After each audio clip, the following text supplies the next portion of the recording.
The distance between 2 points was covered by a train at 80 km per hour while going and 40 km per hour while returning.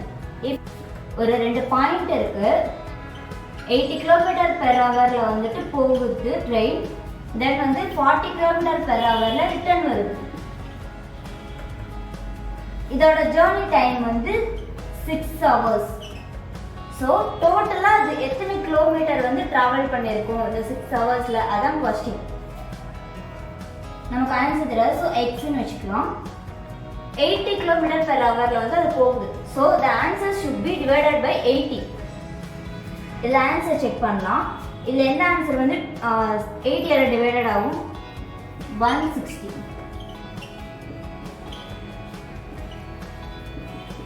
So the answer is 160.